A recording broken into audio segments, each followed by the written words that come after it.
Hi, my name's Scott, owner of Wizard Trees at one of the cultivations that I own in Los Angeles.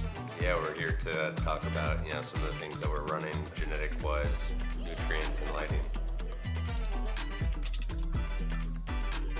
The quality that comes out of this place because of how small it is, how perfect the environment is across the board. It's honestly been my favorite spot that I've had over the years. From many standpoints, it's just ease of use. The plants grow perfectly.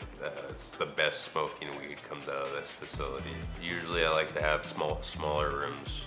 The smaller the rooms, the easier to control the environment and everything in it. Easier to pinpoint problems where you can go up and down the rows and really look and see what's going on.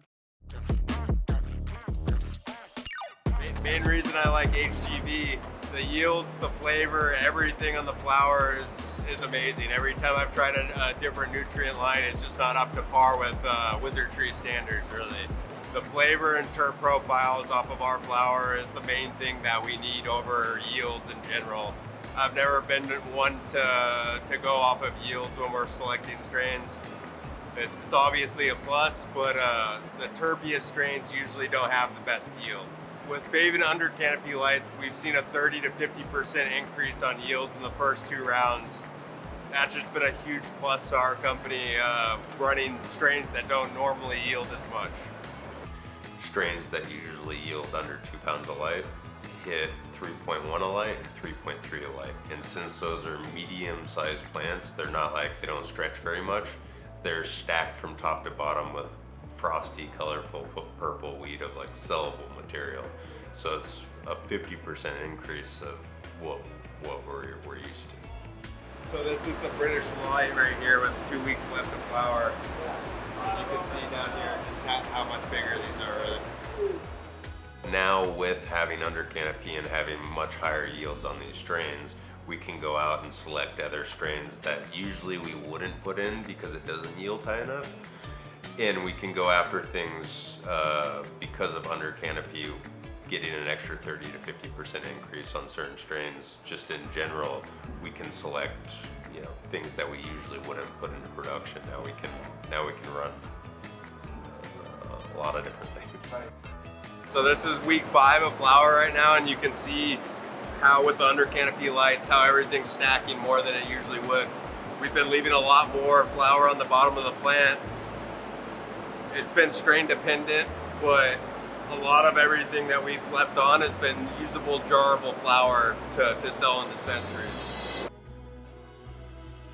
HPS has always been king, but I've ran a mixed spectrum a few times on top lighting, and I think the LED does bring out just something extra with the under canopy being LED and then the top canopy being HPS.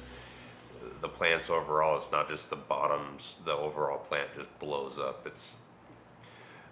Honestly, it's kind of crazy. I've never seen this before. It's been fun. Yeah.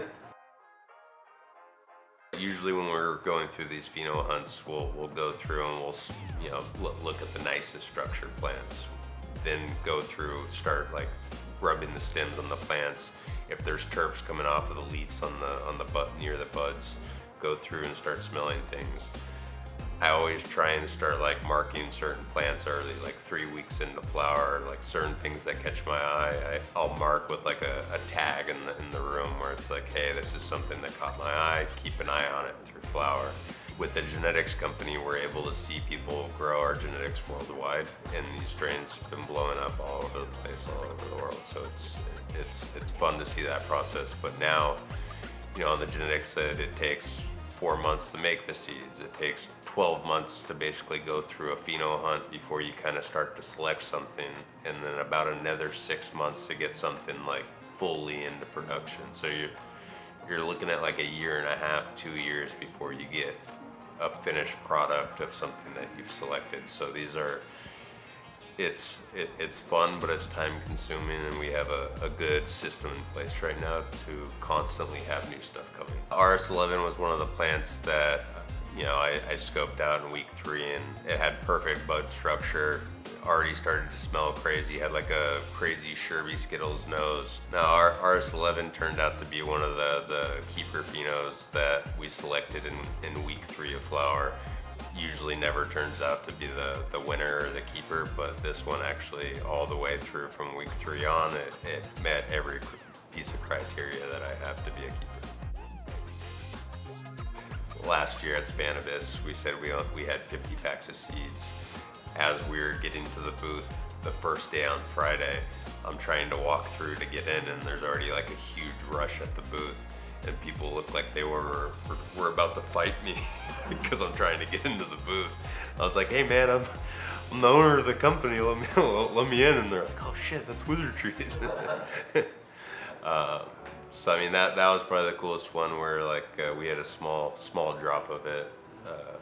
That was one where it's Z crosses Angria, so it's just crazy terp monster of the strain. And you know, the Z's always been a fan favorite on that side of the world. There's a lot of people that say growing with salts doesn't have like good flavor, like just certain things about you know, growing with salts versus organics and all this other thing. Smoked a lot of like soil grown organic weed that sucks, you know? So I think it just comes down to like the people that are like, you know, growing the weed and the process that they have. So I've been running HGV for a long time. It's the cleanest salt line that I've had. The reason that I run it, from my personal experience, is our flower smokes cleaner than a lot of the other flower out there.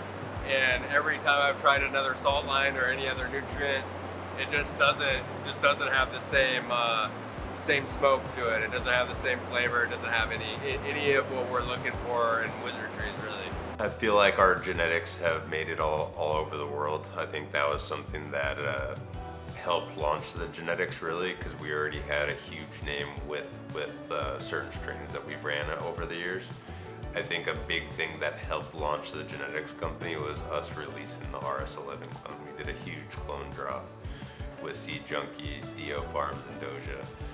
And it was the biggest single SKU sale in rec history in one day. That was a cool experience. The night before, there's 100 people in line with people all over the world. You know, Germany, Amsterdam, France, Canada, Mexico, like, pretty cool to see. Like at that time, I knew we had a big reach, but I didn't know it was quite like that. This is the bedroom right here. We have a couple moms. This is a new start right here for the next room that's going in.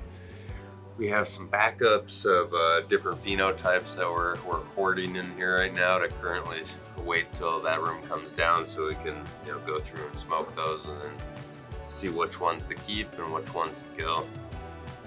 Which ones to rerun to do a secondary test to see which ones will be the keepers.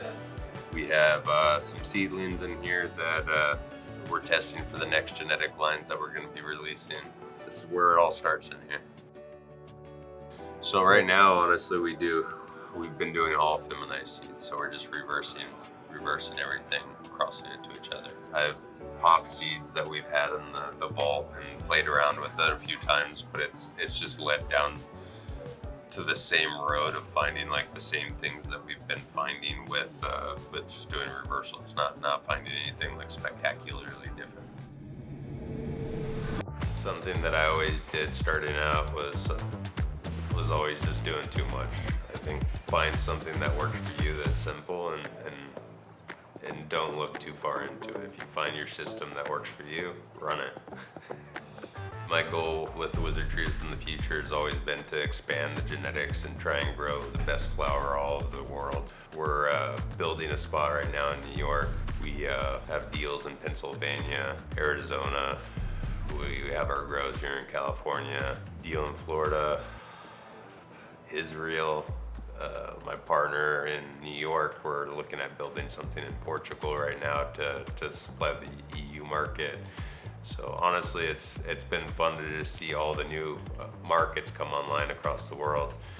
You know, California's been had weed for a long time here. They're not as excited anymore about these things. When we went to Germany in June last year, there's 55,000 people that showed up on Saturday, and they're so excited to meet us and, you know, just talk about weed, and, you know, just enjoyed seeing, you know, new markets in general. I don't think any of these techniques are like special these days. I think it's just like how each individual like implements them in their own way. I don't know what it is, but I feel like there's something that we do that sets us apart from a lot of these other groups. I think it's honestly just attention to detail and the love for quality and wanting to smoke good cannabis at the end of the day.